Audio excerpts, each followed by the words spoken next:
दास easy learning YouTube channel को आपण मानक पुनः स्वागत जनाऊँगी। तो आज भिडियो पिला हम पढ़ा पजेसिव प्रोनाउन। तो पजेसिव प्रोनाउन अर्थ कि जो प्रोनाउन प्रोनाउन अर्थ कि जो प्रोनाउन द्वारा आम कौन अधिकार सब्यस्त कर कौन एक अधिकार उपर कथबार्ता होता है, अधिकार उपर आलोचना करागले आम पजेसिव प्रोनाउन कहुए। जपरिक देखो हिज हिज माने तार जहाँ पुल्लिंग पाखर लगे, हार हार माने भी तार स्त्रीलिंग पाखर लगे, माई माई अर्थ मोर जहाँ माने मोर मो पाखर लगे। तो योर माने तुमर, देयर माने सेमानकर, आर माने आमर। तो तापर देखो हिज से हिज सेकंड केस पढ़ा जाए हिज तार, हार हार्स, माई रो माई, योर योर्स, आपणकर देयर देयर्स, आवर आवर्स। तो ये सहज बुझापी मुझे एक एग्जांपल नहीं आसी। देखो लिखा जाए मोर बही अटे, यह मोर बही अटे। तार तो बही गोटे अलग जिनस, गोटे निर्जीव वस्तु, मु गोटे जीवित वस्तु, बही अलग जिनस, मु अलग जिनस। बही उपरे मोर अधिकार अच्छी बोली, बहीटा मोर बोली, बही उपरे मु अधिकार साब्यस्त करूची बोली मु कहूची कि मो यह मोर बही अटे। तेणु लिखा है दिस इज माय बुक। से भाव कह जाए आमर घर अटे, तामाने ए घर उपरे आमर अधिकार अछि बोली, जे घर उपरे हम समस्त अधिकार अछि बोली आमे कहूचे कि यह आमर घर अटे। ताले को इंग्लिश एग्जांपल लिखाई दी दिस इज आवर हाउस। किंतु एटा दुईटा केस पड़ेला, आपनकर फर्स्ट केस एटा पड़ा जाए, एटा सेकंड केस केमिति ना जदी आपनकर नाउनु पूर्वरु आपनकर पजेसिव प्रोनाउन व्यवहार है।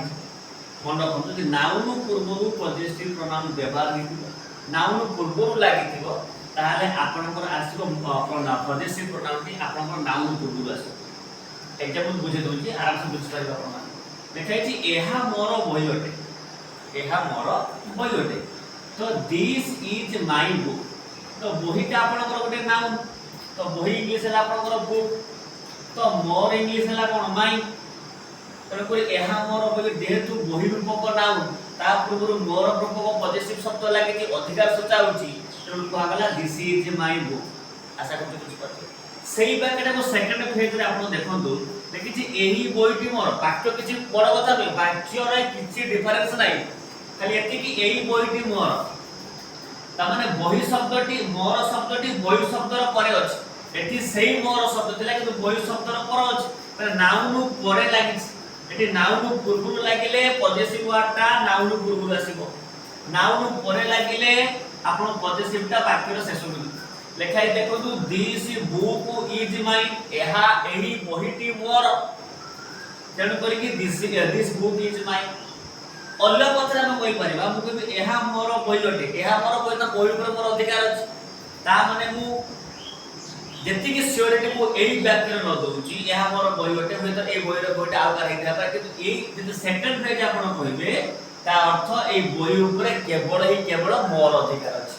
लिखाइ कि दिस बुक इज माय, ता अर्थ ए बहीटा ऊपर केवल मोर अधिकार अछि। आशा करती दीटा वाक्य मध्ये आपण डिफरेंस बुझी पारथि। सेकंड एग्जांपल को आमे आसीबा।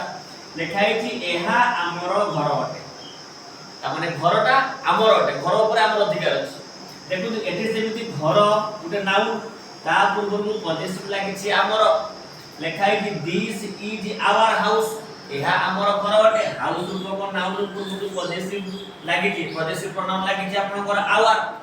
त माने ए घरटा हमर अटे, ए घर ऊपर अधिकार अछि जा किछि। सेकंड फेज रे कोन हेला ना एही घरटी हमर। देखो एठी कोन हेला ना पजेसिव वाटा आपन लास्ट गला दिस हाउस इज आवर्स, एही घरटी हमर अटे, दिस हाउस इज आवर्स। ता माने घरटा पूरा हम दम देखो जे घरटा ही हमर। तो आशा करते आपण बुझी पारथिबे। नमस्कार।